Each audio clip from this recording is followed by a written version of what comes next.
Hey there, Book 2. Noah. Nice to see you again. Thank you for joining me for the first part of Ulysses 2020. We are going at it. It's a really fun ride so far. I'm not too far into it. Just through episode 4 actually, but this is gonna be the takeaway from episode 1 and episode 2. I'm gonna touch on a couple of things and just maybe go through some ideas. So for those, I'm just gonna go at it like a lot of people don't have experience with Ulysses.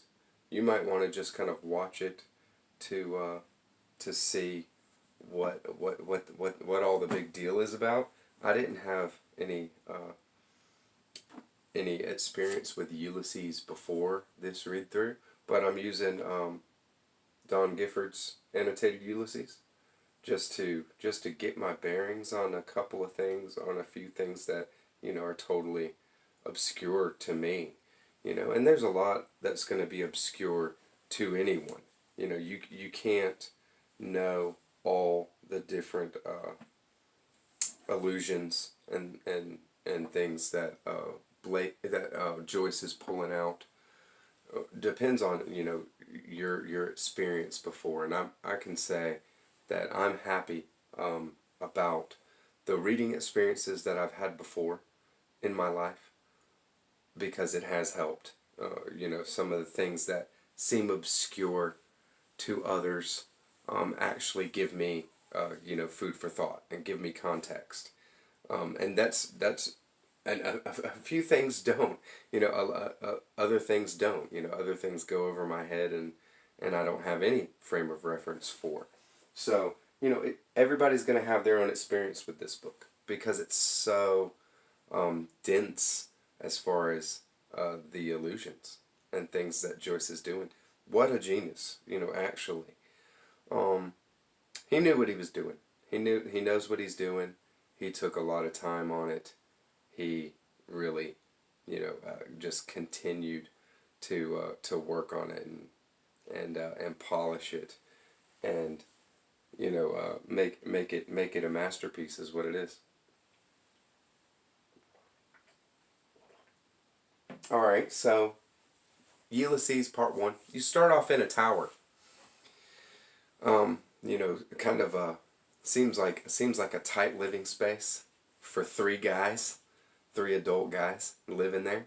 But this is Dublin, after, or pre-World War II, Dublin, and you meet right off the bat Buck Mulligan and Stephen Dedalus. And Stephen Dedalus is going to be one of our main characters in it through part 1. It's all about Stephen. You're really getting to know in just by being with him.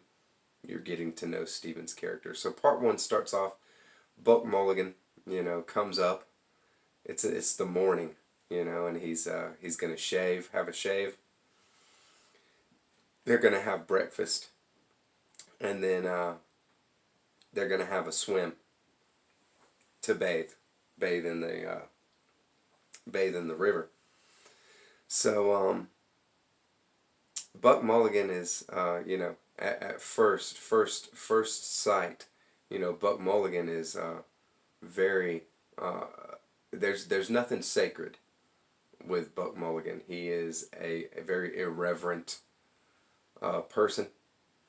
He talks to Stephen as if he knows him very well. They obviously have a lot of history together. And Buck Mulligan actually, just goes in on Stephen. They have this kind of, at first you think this kind of brotherly, you think about a friend of yours that gives you hell because he's your buddy. You kind of get that idea, but then you see pretty quickly that he's It's not like that. It's not quite like that. He might be thinking it's like that, but actually he's just a bit of a jerk, and that's to put it lightly. So Stephen is a troubled young man at this point in the story, just where we start off. He's within a year of his mother's passing, and he has some things that haunt him about his mother's passing.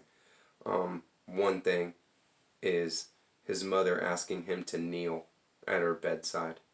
Stephen, I get the feeling, is an atheist. If not an atheist, then agnostic, and he refuses. Why? I don't know. I do have a lot of experience in my own life of being this kind of intellectual person enough to where you don't live from the heart, and I think it might be something along those lines where Stephen has made his mind up that he doesn't believe in a higher power, something like that. And when he's asked to kneel by his mother at the bedside, he refuses out of principle, when in fact, there's no good reason to not honor the mother's dying wish or something like that. So I think that he's haunted by that. And in the first chapter, in the first episode, there's two times that it's recalled by Stephen of his mother's ghost coming to him. It's memory, you know, memory of a dream, dream of a memory. Who knows, But it's this kind of thing where his mother comes to him, and he smells, wet ashes. It says, and his mother's there and saying something to him. He doesn't quite hear. And then in another recollection of it, is silent, not saying anything. So the memory is fractured or evolving, something like that. And they Buck Mulligan calls him out for that instance. Calls him out for why would you do that? Just cutting open that wound. And so Buck's no friend. I saw that quickly. Even if Stephen had been kidding himself, I saw that Buck was no friend. Why Stephen is still there with Buck, I don't know. But he has made a decision not to stay there by the end of this day. He's not going to spend the night there at the tower again. So I get a feeling from the first episode in that instance that Stephen is very very non-confrontational. At least with Buck Mulligan. And why, I don't know. Stephen has self-esteem issue. Maybe. But Buck is just a user. Buck is talking. Buck has got him on the hook for loaning loaning him clothes and loaning him giving him this or that,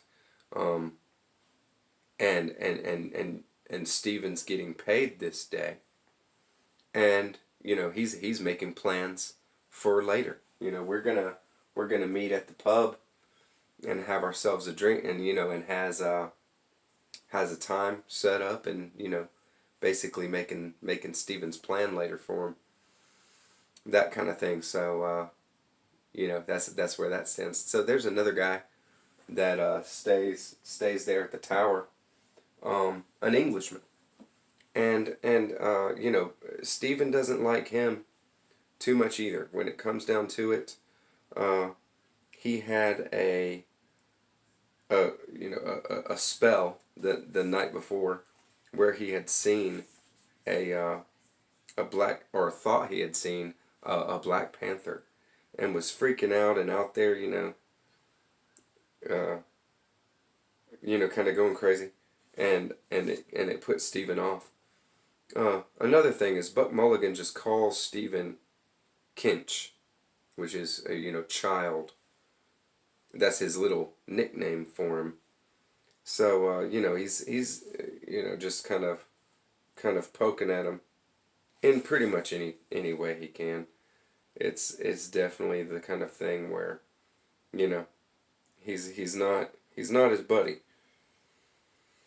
So this Englishman, Stephen doesn't get along with him either, and is just not really feeling it, and for reasons that are not entirely disclosed, has decided not to stay at the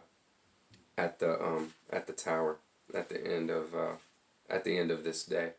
So they have breakfast. They go swimming, and I get the sense that Buck kind of sees himself as this father figure for Stephen, and it might be the way that Buck subconsciously justifies what he's doing to Stephen, that Stephen needs direction, needs his father, or needs a father figure in his life to give him direction, and Buck is that, and given and should be applauded for it, kind of thing. It's but in reality, he's definitely holding Stephen down, holding him back, not wanting to nurture him, in any kind of way. Definitely a kind of messed up father figure, if it is a father figure at all. And Stephen is a very smart guy. He's a teacher, and he has the depth of intellect that he can see Buck Mulligan. To what extent, we don't know yet. But so at the beginning of the first episode, just calls him out as usurper. And usurping what? The role as father, usurping, just that a portion of his life. We know that Buck Mulligan goes back before, the relationship with Buck Mulligan and Stephen goes back before the mother's death. To what extent, we don't know. I don't know why, Stephen has put up with this for a year. Sorry. Just one of those things that, is there, but just not really made clear yet.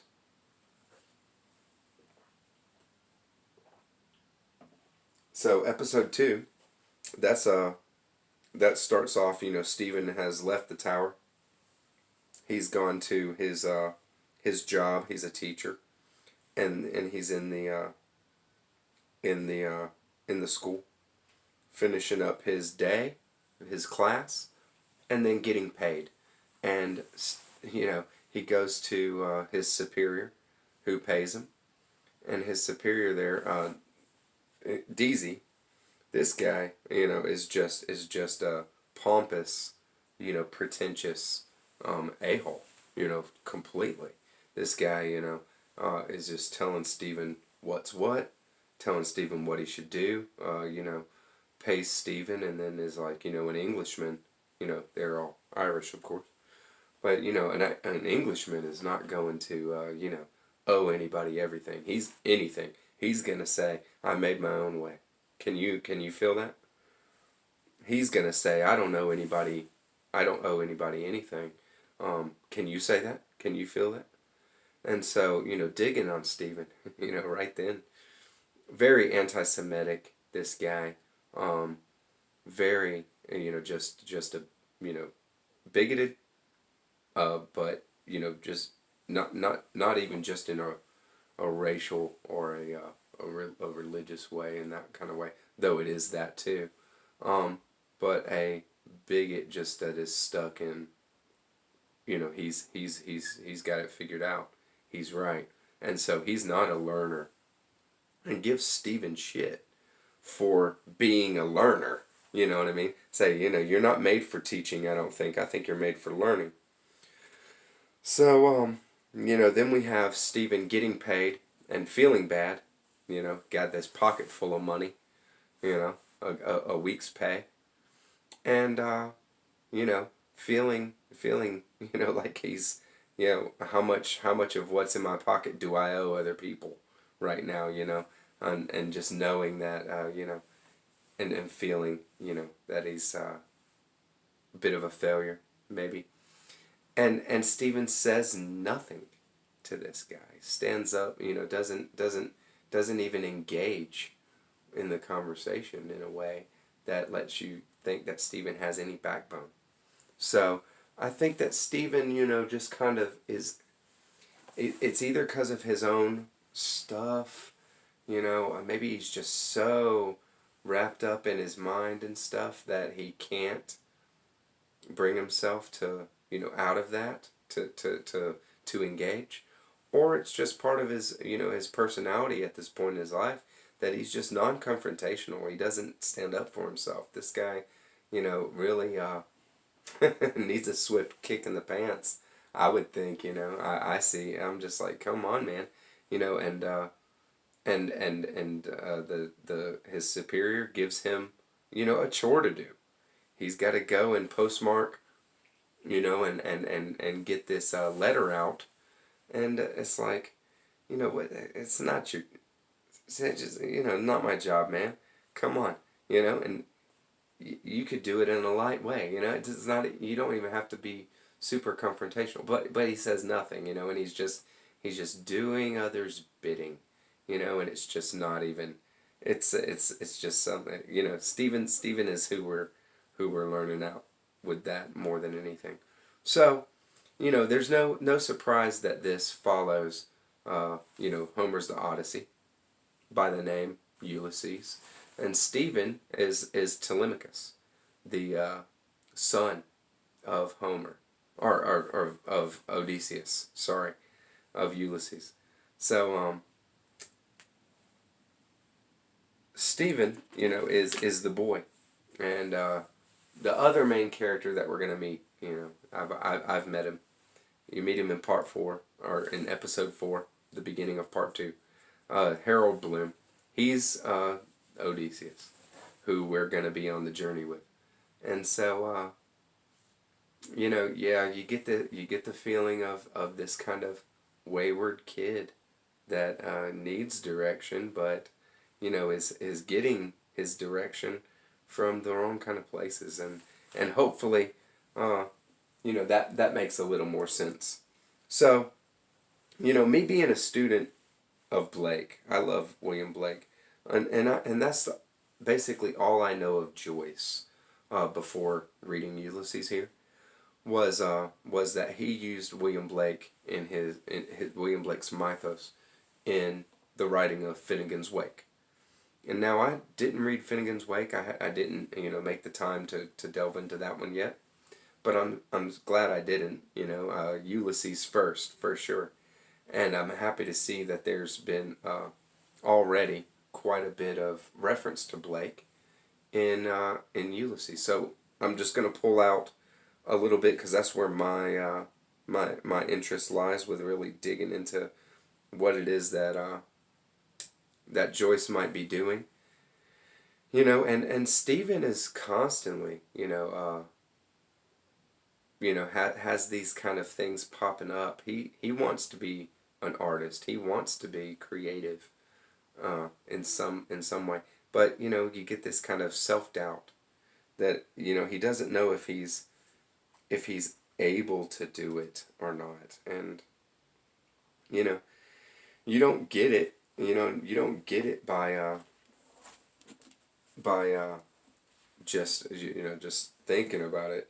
You get it by just putting it out there and doing it. So I just wanna kind of egg him on. Stephen, egg him on because he needs it. You know what I mean? And so we'll see where it goes. I have no doubt that we're in for a whole lot with Stephen. So, at the beginning of chapter 2, episode 2, we have the boys blank-faced ask the blank window. Fabled by the daughters of memory, and yet it was in some way, if not as memory fabled it. A phrase, then, of impatience, thud of Blake's wings of excess. I hear the ruin of all space, shattered glass and toppling masonry, and time one-lived, final flame. What's left us then? So, that's just at the beginning of episode 2. That's right at the end of Stephen's workday. He's in the classroom, and Blake pops up there, and it's a poignant kind of reference there because we're in the Odyssey, and so Icarus is a main kind of idea and theme that we have from the Odyssey. Everybody knows Icarus, the one who is locked in the labyrinth, stuck in the labyrinth, can't get out of the labyrinth, and makes wings for himself out of wax, and flies him, and I believe Telemachus, out of the labyrinth, and he just gets caught up in the exuberance and the love of flying. How awesome would it be? And he flies and flies and flies and flies too close to the sun. That's the everybody's heard it. Don't be an Icarus, and fly too close to the sun, because his wings melt. They're made of wax, and when they melt, he falls into the sea. So the point of reference to Blake is Blake's wings of excess, and this is in the marriage of heaven and hell, and it is pointing to two different parts of the marriage of heaven and hell. I'm just going to touch on it here. The road to excess leads to the palace of wisdom, and no bird soars too high if he soars with his own wings. So Blake's wings of excess are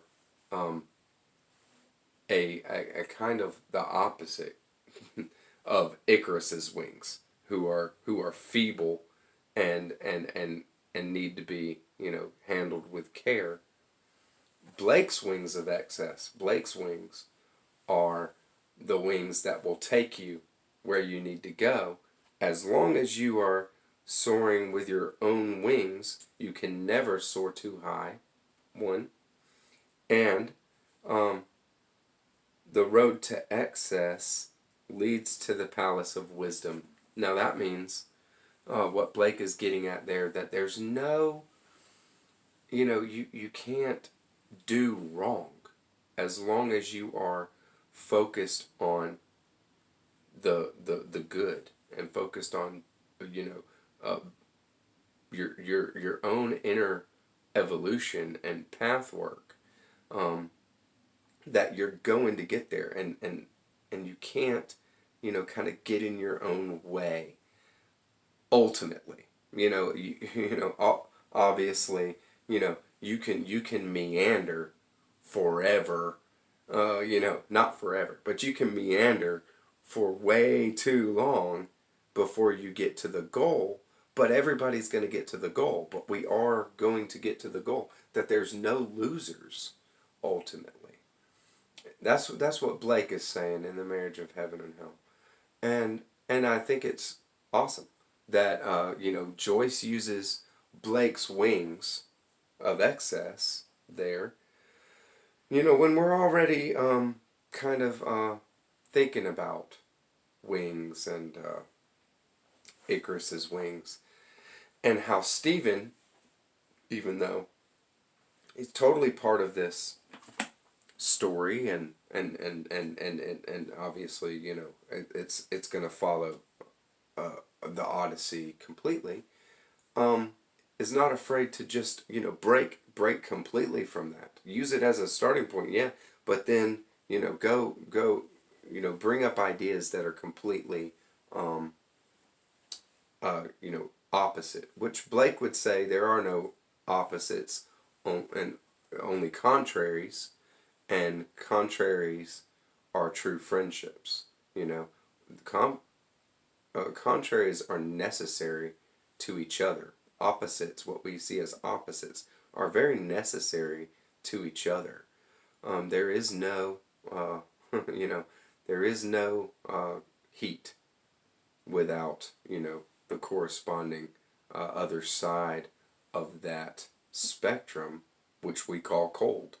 You know, but if everything was, you know, 100 degrees, then, you know, that would be what it is. It just wouldn't, there wouldn't be any reference point. So, you know, Blake bores that out in his stuff all the time.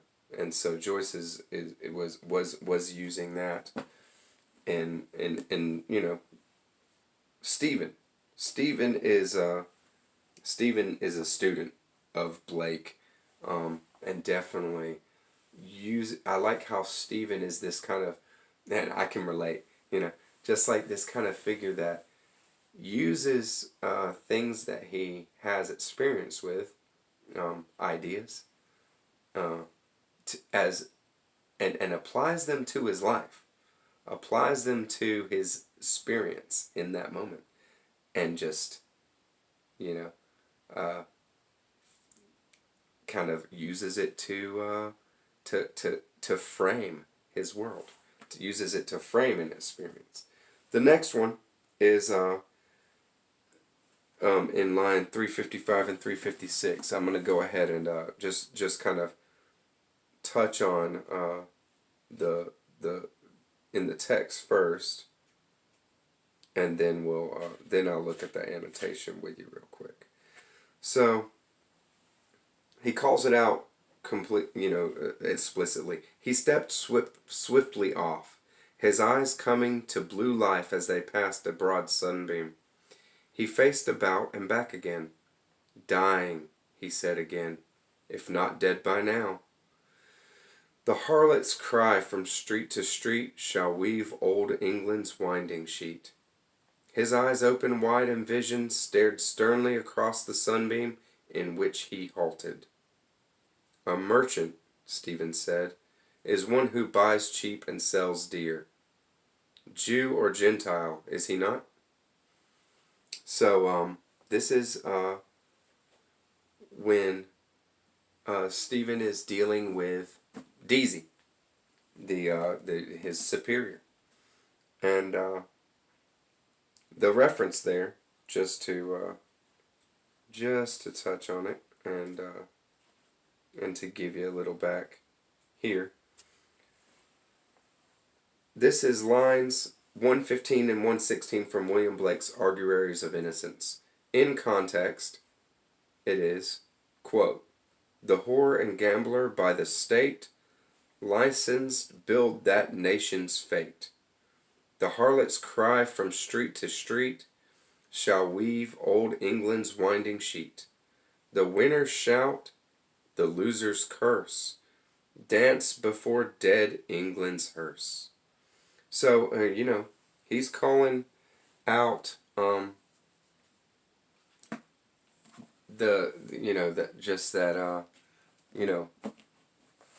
that giving in to, you know, the temptation, the excess, in that kind of way, it will lead you, you know, to suffering.